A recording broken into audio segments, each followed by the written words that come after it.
ಹೆಸರು ಹೆಸರೆಂಬುದೇಂ ಕಸರು ಬೀಸುವ ಗಾಳಿ ಹಸೆಯೊಂದು ನಿನಗೇಕೆ ಬ್ರಹ್ಮಪುರಿಯೊಳಗೆ ಶಿಶುವಾಗು ನೀಂ ಮನದಿ ಹಸುವಾಗು ಸಸಿಯಾಗು ಕಸಬೊರಕೆಯಾಗಿಳೆಗೆ ಮಂಕುತಿಮ್ಮ.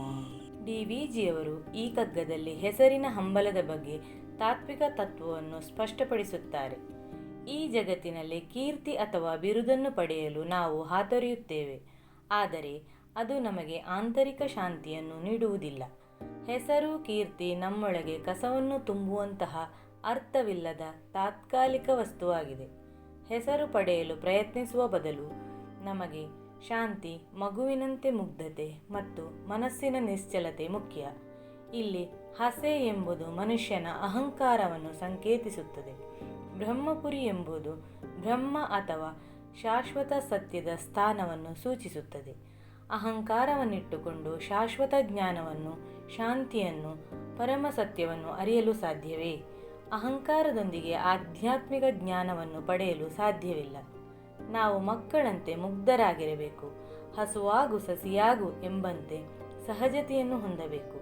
ನಾವು ಹಸುವಿನಂತೆ ಪರೋಪಕಾರ ಮನೋಭಾವವನ್ನು ಬೆಳೆಸಿಕೊಳ್ಳಬೇಕು. ಗಿಡವೊಂದು ಹೆಮ್ಮರವಾಗಿ ಬೆಳೆದು ಹೂವು ಹಣ್ಣು ನೆರಳನ್ನು ನೀಡುವಂತೆ ಮನುಜನೂ ಇತರರಿಗೆ ಆಸರೆಯಾಗಿ ನಿಲ್ಲಬೇಕು. ಹೆಸರಿನ ಹಂಬಲದ ಬದಲು ನಮಗೆ ಶುದ್ಧ ಮನಸ್ಸು, ಶಾಂತಿ ಮತ್ತು ಸಮಾಧಾನ ಬೇಕು.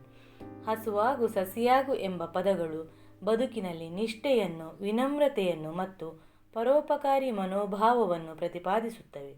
ಹೆಸರಿನ ತೀಕ್ಷ್ಣತೆಯಿಂದ ದೂರವಿದ್ದು ಸಹಜ ಮತ್ತು ಪರೋಪಕಾರಿಯಾಗಿ ಬದುಕಬೇಕು. ಈ ಪ್ರಪಂಚದಲ್ಲಿ ನಮ್ಮನ್ನು ನಾವು ಪ್ರೀತಿಸಿದಷ್ಟು ಬೇರಾರನ್ನೂ ಪ್ರೀತಿಸುವುದಿಲ್ಲ. ಅದೇ ಹೆಸರಿನ ಹಂಬಲಕ್ಕೆ ಕಾರಣ. ಇದು ಅಹಂಕಾರಕ್ಕೆ ದಾರಿ ಮಾಡಿಕೊಡುತ್ತದೆ. ಅಹಂಕಾರ ಎಲ್ಲ ಅನಾಹುತಗಳಿಗೆ ಕಾರಣವಾಗುತ್ತದೆ. ನಾವು ಅಹಂಕಾರವನ್ನು ಬಿಟ್ಟು ಸರಳತೆ, ಪರೋಪಕಾರಿ, ವಿನಯಶೀಲ ವ್ಯಕ್ತಿತ್ವವನ್ನು ಮೈಗೂಡಿಸಿಕೊಳ್ಳಬೇಕು. ನಮ್ಮ ಮನಸ್ಸಿನ ಕಲ್ಮಶಗಳನ್ನು ನಾವೇ ಸ್ವತಃ ಗುಡಿಸಿಕೊಳ್ಳಬೇಕು. ಈ ಜಗತ್ತಿನಲ್ಲಿ ಖ್ಯಾತಿಯ ಆಕಾಂಕ್ಷೆಯನ್ನು ಹತ್ತಿಕ್ಕಿ ಸಹಜವಾಗಿ ಬಾಳಬೇಕು.